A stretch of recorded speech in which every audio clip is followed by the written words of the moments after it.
All right. Good evening, everyone. So today we are doing a session. Me and Vishnu are basically doing a session for anyone who's preparing for NESS pediatrics and wants to know what can be the strategy going forward. Today is, let's say, 10th May to on the exam. I will discuss the dates also. Exam is on 24th May. Let's see what we can do in over the next 1-2 weeks as far as preparation is concerned.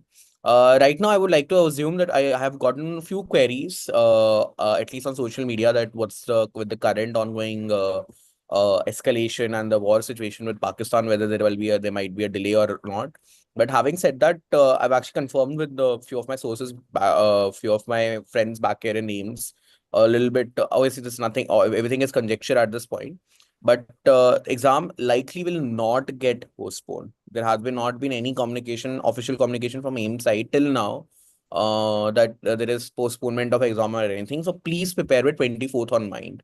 Don't think the exam is going to get postponed. Please prepare with 24th in mind. All right. If and whenever there is any news of postponement, great, you will get extra time to study. But right now, keep in mind that the actual exam date is going to be uh the actual exam date is going to be 24th, 24th. right? That's going to be the actual exam date, right? And ensure that it goes without saying that for the Sinai session, goes without saying that ensure you collect the admit card, do all the things. You have already given the NEET SS, and you don't need to go about that. Now, delving into how is INI-SS actually different from NEET SS. So in INI, you have 80 questions plus 1 minus 1 by 3, one third negative marking. What they haven't given here in the 80 marks question, as which I would like to tell you everyone, is that in NEET SS, when you have the paper, the 150 question paper, the entire paper is made up of general pediatrics. Here, the general pediatrics will only be 20 questions. By general pediatrics, I mean every specialty plus general pediatrics will only be 20 questions. So, for example, if I'm giving pediatric hematology, oncology, 60 questions will be of pediatric hematology, oncology, and only 20 questions will be of general pediatrics and rest of the every other super specialty. So it makes absolutely zero sense to try to revise general pediatrics and every other specialty because you cannot do that.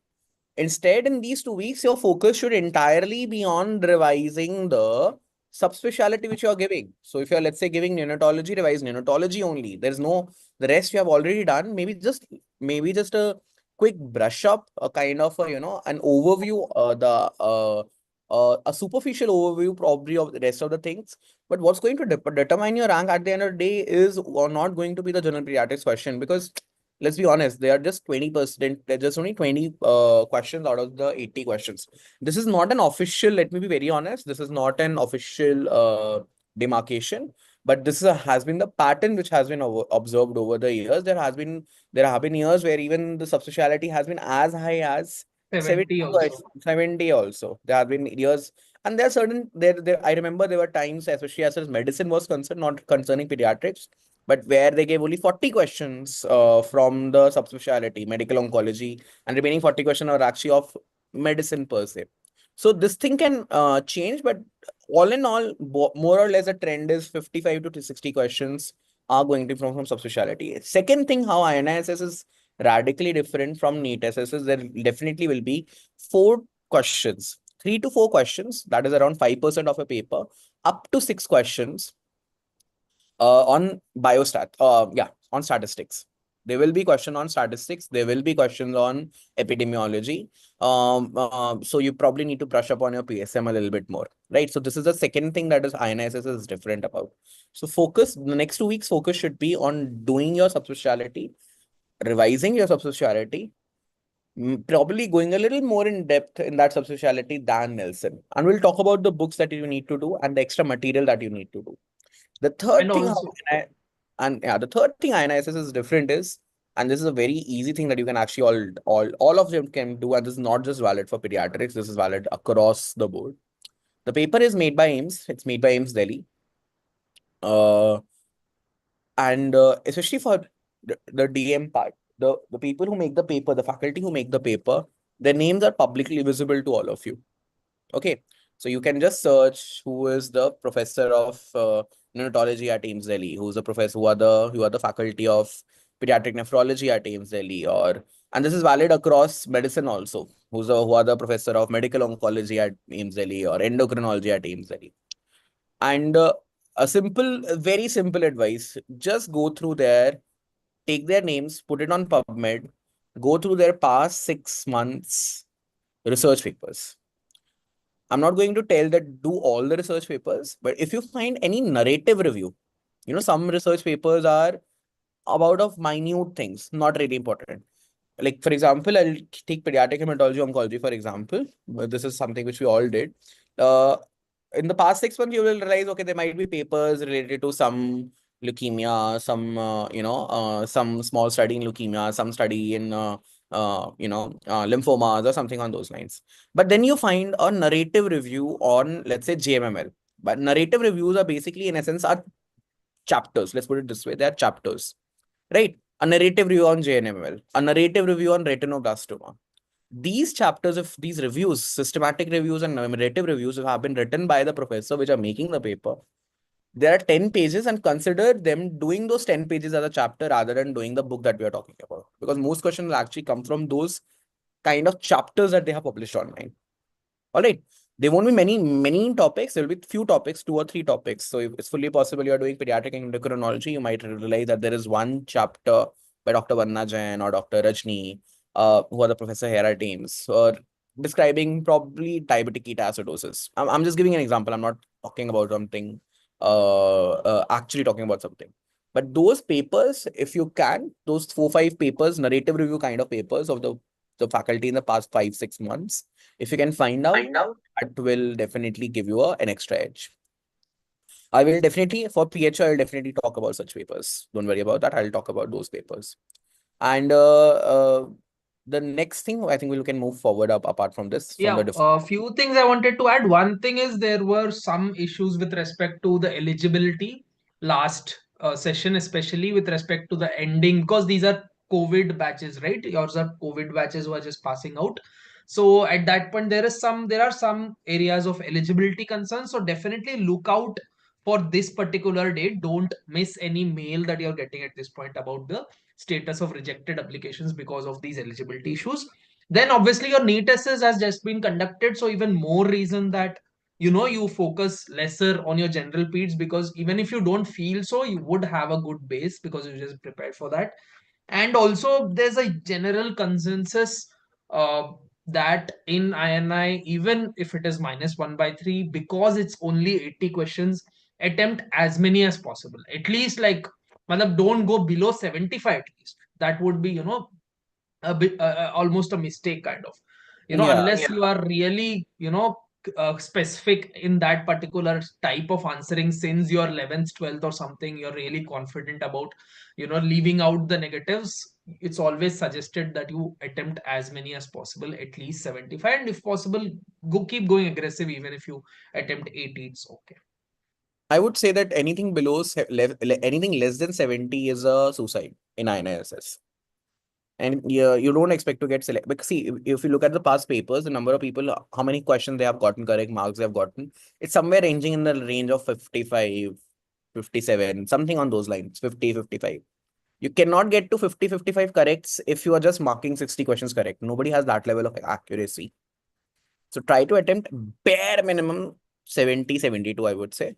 Ideal is above 75, if possible 80. The next we have the CML AML thing that Yeah, is I kind think of. this is most people already know that Yeah. first there will be a common merit list for AIMS plus PGI plus JIPMA. And then there will be an AIMS specific merit list. And the AIMS specific merit list will be called for the interview. AIMS and PGI, they will be called for an interview. And depending upon the interview, you will end up having uh, uh, uh, Another list. another list, basically. So I think an all of names. So we'll discuss interview a little bit briefly, but mostly we'll Yeah. focus on stage one of the exam, that is Yeah, the yeah. We'll have a yeah, session on the interview. session on interview again, all over again. Now let's discuss subspecialty wise what you need to do. As far as neonatology is concerned, it's very clear. New AIMS-NICU protocols have come. From the first word to the last word, AIMS-NICU protocol should be on your fingertips. So they are they actually, I'm not even going to kid about this. They literally ask AIMS-NICU protocols like NCRT. it's kind of funny. Like, they would have given quoted one small study, would have quoted one small percentage in that study. That, for example, there might be neoprom might be a study, questions related to what is oxygen saturation that should be maintained in neonates, the systematic review of that study. They might be in the last pages, they have given the doses of dexamethasone, which is required as for bronchopulmonary dysplasia. The name of that study, they've given one small words, and literally those words have been asked. So, as far as neonatology is concerned, although yes, broadly the bigger book is Kloharti, yes, but AIMS NICU protocols from the first word to the last word is almost like NCRT. Will cover around, I would say, 80 to 90% of your question. For the rest 20% questions, I would say that for the most important topics, for the broader topics, Kloharti, yes, you can go through the reads, the respiratory distress disorders in newborns, the needle resuscitation, NRP, you should definitely do, very important. But focus should be on revising AIMS NICU protocol. There are only two books. You should try to revise it at least 2 or 3 times over this going next 2 weeks. And that should keep you more or less in a happy position. Along with, for slightly in-depth more read for uh, broader topic as far as Kloharti is concerned. So this is as far as neonatology is concerned. I think we can come to PHO. So as far as PHO is concerned, pediatric hematology oncology is concerned, for oncology, I would suggest Lanzowski. Lanzowski, everyone knows. You should ideally have notes from Lanzowski already. And you should try to make, I think you can write it here, Vishnu. Lanzowski is the book which you should have. And Hemat can actually be done from Nelson only. You don't need to go that much in depth for Hemat. Nelson is fine. In fact, Dr.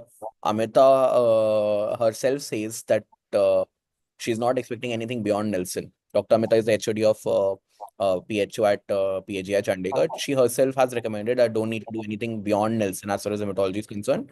But yeah, for oncology, I would definitely say you should go for Lanzowski.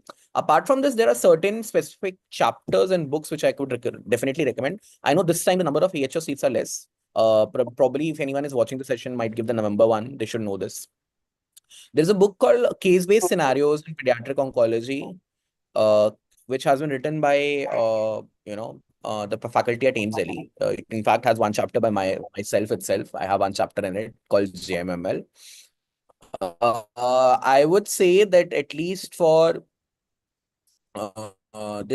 these case-based scenarios, at least for the leukemias and the lymphomas, you can do this. For the leukemias and the lymphomas, you can definitely do this. Uh, uh, if not for the actual theoretical exam, maybe for the theoretical exam, it's still interview, if not anything else. Do try to revise it for the interview, if not for the.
Sorry, there was some connection issue. I removed again. Yeah.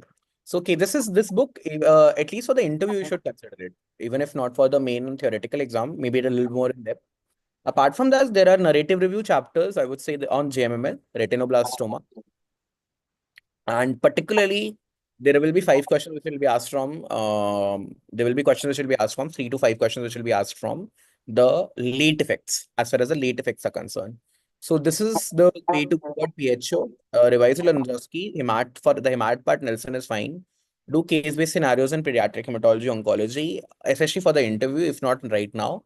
And then there are narrative reviews on GMML, there are narrative reviews on retinoblastoma, there is reviews on Hodgkin's lymphomas, which have been published. At least do them. At least do them from the faculty point of view.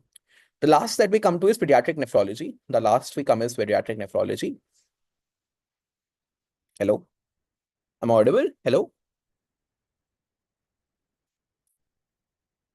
Vishnu? Yeah. Yeah. The next we come to is pediatric nephrology. Pediatric nephrology, hands down, nothing needs to be done except Dr. Bagga's book. Professor Arvind Bagga's Pediatric Nephrology book, the latest edition. You need to be thorough with it. Plain and simple, you need to be thorough with it. Apart from this line, apart from this book, there have been recent updates. There have been recent guidelines which have been published in the Asian and Indian Journal of by the Indian Society of Pediatric Nephrology, ISPN guidelines related to nephrotic syndrome, related to hemolytic uremic syndrome, related to RPGN. You can just literally type ISPN new guidelines, Indian Society of Pediatric Nephrology new guidelines. All these new guidelines which have been published in the past 2-3 years, those guideline papers, along with Professor Arvind Bagga's book, that is what you need to do in the next 2 weeks. Professor Arvind Bagga's book and ISPN guidelines. Uh, this is what will get you through as far as pediatric nephrology is concerned. The new guidelines which are there, ISPN guidelines which are there. All right. We can write it down, ISPN guidelines. Yeah, these are the ISPN. You should be more thorough with them. Sometimes it's ISPN guidelines. These are IAP guidelines. Again, published by either Dr. Bagga, Dr. Aditya, Dr. Sinha, that is, and Dr. Pankajari. And these guidelines are anything published by them along with Dr. Bagga's book. This is what gets you through pediatric nephrology. I think now I'll leave to Vishnu. Vishnu will talk about other subspecialties, what needs to be done. So coming to pediatric critical care, so basic, your main two books are obviously your AIMS PICU protocol. There is a PGI protocol as well, but whatever's there in the AIMS PICU protocol almost covers everything in that. Then there is the Rogers handbook, not the main Rogers. The main Rogers is very extensive, but the Rogers shorter handbook is there. That is something that is usually used apart from the AIMS PICU protocol, or you can also use as an addendum to your AIMS PICU protocol is your Kamath and Gandhi handbook of PICU. So either of these, preferably your Rogers handbook, this is what is usually used to prepare for your pediatric critical care. And apart from this, there'll be obviously your NALS, PALS, all of these guidelines are important. Then coming to pediatric neurology, this is one of the subjects that Nelson is focused upon a lot. So Nelson and any of these, additional guidelines, whatever updates are coming, that you can check from your Actually, SWIML. neurology, I would say Nelson is more than enough. Yeah, Nelson is your main, go-to. Most of the toppers will source say for that pediatrics. it is just Nelson only, actually. Yeah, I think epilepsy and neuromuscular parts is something that people are using Swayman. But otherwise, the main source is Nelson and your previous year topics. If you get hold of your previous year topics by the seniors who have given the exam, then that is more than sufficient. Then you have pediatric gastro. So here it's there's one seat only, that is PGI, and this time it's AIMS Rishikesh. So either of the seat comes alternatively. Most of the times PGI is what from where the paper is set, and Nelson is usually not the source where it comes from. SGAN and NASGAN guidelines you have to do very thoroughly. You have multiple flowcharts for all of the diseases: pancreatitis, Wilson's, autoimmune hepatitis, button battery, the three most important ones. Then you have H. pylori infection, eosinophilic esophagitis, IBD, complete IBD, UC, severe acute colitis, as well as Crohn's disease. And you have pediatric cholestatic disorders also, allegedly, biliary atresia, PFIC, all of these disorders, all of the NASGAN and the SGAN guidelines are very important. Obviously, you will read Nelson and you will read your basic stuff that is there. But apart from this, these guidelines are something that you should definitely focus upon. Then you have pediatric cardio. As you know, PARCS, something that has been suggested to be read from line to line. I've done a guideline podcast with Santosh, who was rank one in the last, I think 1 year back, 1.5 year back in the November 2023 exam. So he did the complete parks from the first page to the last. And apart from that, he also used Moss Adams to a certain degree, not obviously the entire breadth. Moss Adams he used for fetal cardiology and pediatric pregnancy in cardiology, pregnancy related cardiology. So that part he did use Moss Adams, but otherwise it was mainly Parkes cardiology, and the paper also comes from Parkes cardiology. And also we've been discussing your main books for all these subjects units. But if you can get hold of your previous year topics, that is the golden source, because that is something all of your consultants repeat. Kind of they have their pet topics, favorite I topics. would And say, and just say regard that on DocTutorials, we have the PYQ based videos. We have discussed a lot of previous year question, especially INI previous year question. This goes without saying that on DocTutorials, all these videos are there. We have discussed a lot of these questions, so please go through those questions. There's a specific section called PYQ and INISS recalls. We recorded a lot of videos, probably discussed somewhere close to everywhere. Every week we used to discuss 20 questions. We discussed probably close to 500 to 1,000 questions, I would say. Please go through them. yeah, so we've done those questions even from a general pediatrics point of view as well. So especially those 20-25 questions is sometimes students are very commonly worried about, because you do have something to bank upon. For example, you're preparing for peds cardio, okay, parks is done, but then you look at the general peds, you sometimes get kind of scared about there's so much there. But you can at least do your previous year topics, which we have focused upon pretty much in our PYQ areas in doc. Then you have genetics. So genetics is also something that it's kind of a niche branch, not everybody gives, and it's also medical genetics. So here the must do book is Emery's Elements of Medical Genetics. That is the book that is usually suggested. And obviously Nelson will you will use it for your skeletal dysplasias, genetics, and metabolic part. That part of Nelson has to be done. And apart from that, Emery's Elements of Medical Genetics. Apart from this, there is one book called Smith's. You can use this only for your images. So images are asked in your genetics entrance. So for images, especially for reliable images, because genetics images are a lot of times just pictorial or representative. So better use Smith for reliable images, which are usually asked in the exam. Then finally, pediatric rheumat. I think it's the most straightforward as far as the preparation is concerned. It's only Nelson. There is a book called Steams for immunodeficiency, but definitely it's neither doable nor required for this exam. So this is one of the most straightforward, and also the paper is directly set from Nelson. And I think this is one paper where not 60 but maybe around 50 to 53 questions come from the specialty.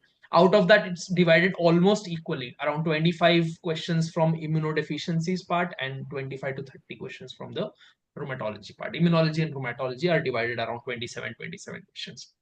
So yeah, those are I our think what when specialty. one we did not discuss right now was pediatric pulmonology. I would recommend one book if someone is giving specifically pediatric pulmonology and critical care and worried about the pulmo part. For pulmo part, there is Dr. Cabra's pulmo book. He was a former HOD here, Dr. Cabra and Lodha sir. Lodha sir is now the head of the unit basically.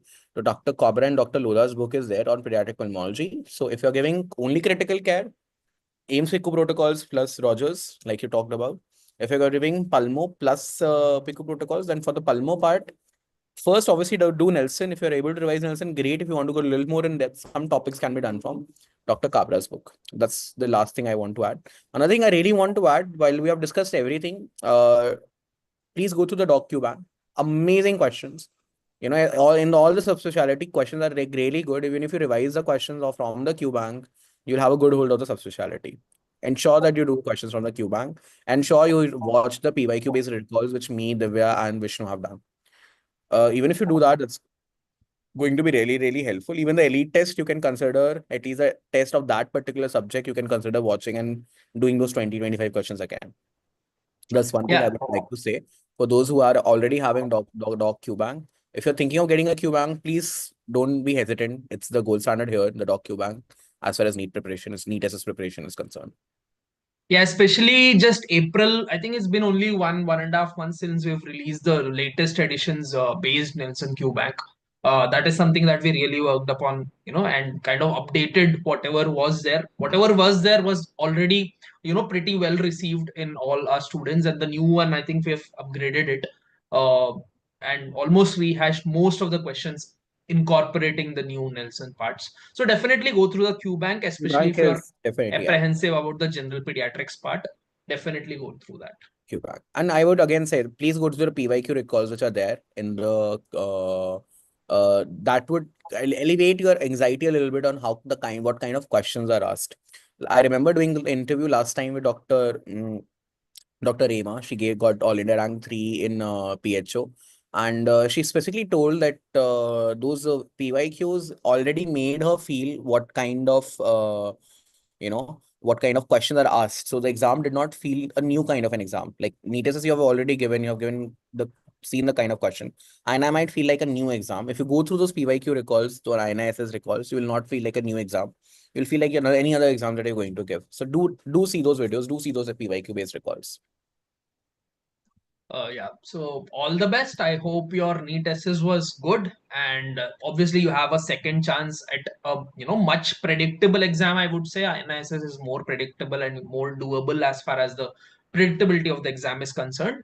And also you're studying your favorite topic, right? Favorite Of subtopic. speciality, So yeah, actually. so that's another good thing. And obviously, any more doubts you have, any more specific doubts regarding the specialty, any specialty or any source you want to refer, etc., you can always ask us on the WhatsApp group that we And have. we'll do another session most probably related to the interview, how to approach the interview, what do they do in the interview. That will be done after the exam is done. The theory exam is done at least, right? So, all right. Thank you. Thanks a lot, everyone. Thank you. All the best.